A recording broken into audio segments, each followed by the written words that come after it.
قاسم نعمت ان کی گود میں آنے والے ہیں. اور کیسے آنے والے؟ اللہ کے رسول نے فرمایا واللہ یعطی و انما انا قاسم، خدا دیتا ہے میں بانٹنے والا ہوں.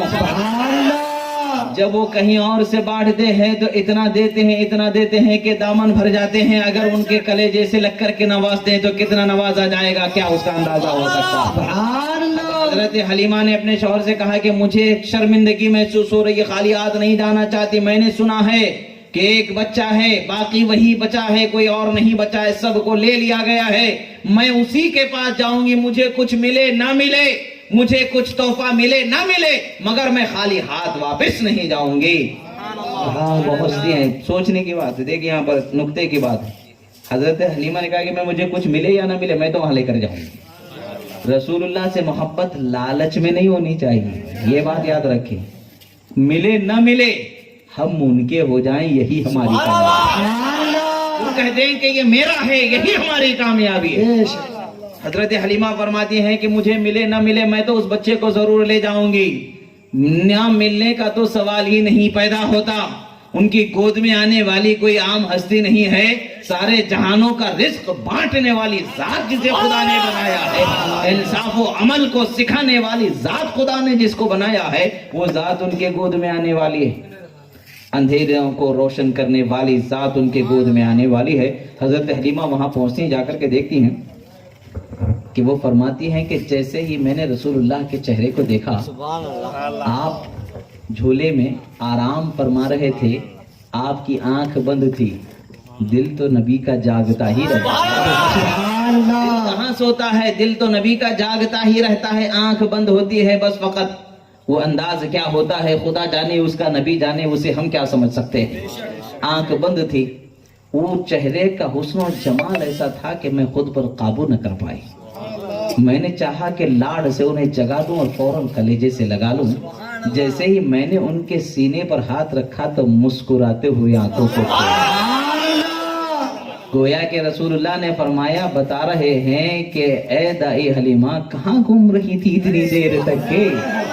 آنا تو تم کو وہی ہے جہاں سے رزق خدا تمہیں عطا فرمانا ہے. آنا تو یہی ہے. آخر آ ہی گئے، پہنچ گئے.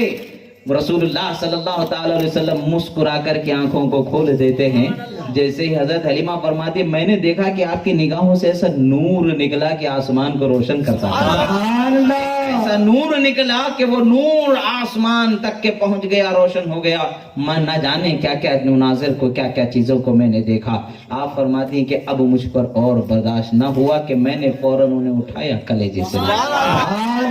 رسول اللہ صلی اللہ تعالی علیہ وسلم نے جیسے ہی آپ نے دودھ پیا، آپ فرماتی ہیں کہ اتنا عطا فرما دیا کہ میں خود حیران ہوں کہ جہاں میرے بچے کو کافی نہیں، آج حال ایسا ہے کہ میرا بچہ سیر ہو جاتا ہے، اس کو پھر مزید حاجت نہیں پڑتی. اب یہاں پر دیکھیں رسول اللہ صلی اللہ علیہ وسلم صرف سیدھی طرف دودھ پیتے ہیں، سیدھی طرف دودھ پیتے ہیں، چھوڑ دیتے ہیں. آپ سمجھتی ہیں کہ پھر دوسری طرف بھی پلانا چاہیے. ماں کی ایک عادت ہوتی ہے، بچہ جب ایک طرف دودھ پی کر کے چھوڑ دیتا ہے تو پھر دوسری طرف اسے دودھ پلایا جاتا ہے. انہوں نے آپ عادت کے مطابق کیا، سرکار نے پیا نہیں. کیسے پی سکتے ہیں؟ جن کو اللہ کے رسول صلی اللہ علیہ وسلم کا ایک واقعہ ہے، صحیح حدیث ہے. سرکار جب تقسیم فرما رہے تھے، کسی نے کہا کہ اعدل یا محمد. ایک منافق تھا معاذ اللہ، اس نے کہا کہ محمد صلی اللہ علیہ وسلم انصاف کیجئے. اللہ کے رسول فرماتے ہیں ان لم اعدل فمن یعدل. فرماتے ہیں کہ کما قال صلی اللہ علیہ وسلم، ارے افسوس ہے تجھ پر، اگر میں نہ انصاف کروں تو پھر کون انصاف کرنے والا ہے؟ خدا کی قسم ہمارے نبی، وہ تو جب انصاف کے میدان میں لوگوں نے آپ کو انصاف کرتے ہوئے دیکھا تب حیران ہو کر کے پریشان ہو گئے، مگر نبی کا انصاف تو اس وقت پر بھی لوگوں نے دیکھا جب کسی شخص سے انصاف کی توقع بھی نہیں کی جا سکتی ہے. یعنی ماں کی گود میں ہے، ماں کی گود میں انصاف کر کے بتا رہے ہیں ایک حصہ میرا ہے تو ایک حصہ میرے رضائی بھائی کا خدا نے عطا فرمایا. نعرہ تکبیر. جب تک کہ رسول اللہ نے دودھ پیا، اپنے بھائی کے حصے کو چھوڑ کر کے ہی دودھ پیا. آپ نے اس حصے سے کبھی نہیں لیا. انصاف کر کے رسول اللہ نے بتایا انصاف کرنے والے وہ ہوتے ہیں جب لوگ انصاف کی سوچ بھی نہیں کر سکتے ہیں مگر ان سے انصاف ہوتا نظر آتا ہے. ساری دنیا کو انصاف سکھانے والے کے اندر کچھ انوکھی شان بھی تو ہونی چاہیے. اور ایسی شان شروع سے آخر تک سوائے آپ کے کسی میں نہیں ملتی. بے شک. ایسی شان کسی میں ملتی ہی نہیں ہے. جب بھی آپ نے دودھ پیا سیدھی طرف سے ہی دودھ پیا اور اتنا ہی پیا جتنا آپ نے چاہا.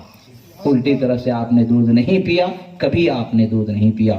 جب رسول اللہ صلی اللہ علیہ وسلم کو لے کر کے جب واپس جاتی ہیں تو جس سواری پر سوار ہو کر کے آپ آئی تھی, چلتے ڈگمگاتے گرتی پڑتی جس کا حال تھا, سارے سفر میں آپ کی ساتھیاں سہیلیاں آپ پر جو ہے پریشان ہو رہی تھی, تانے کسے دے رہے, تم کو جب نہیں آنا تھا تو کیوں آئی ہو, اتنی تاخیر سے کیوں کر رہے, اتنا پیچھے پیچھے رہ جاتی ہو, تمہاری وجہ سے ہم لیٹ ہوتے چلے جا رہے ہیں, ہم پیچھے رہ جا رہے ہیں, وقت پر نہیں پہنچ پا رہے ہیں, ایسی سواری کیوں رکھی ہو تم, کیوں آ رہی ہو, نہ آتی تو اچھا ہوتا. یہ سب باتیں ہو رہی تھی.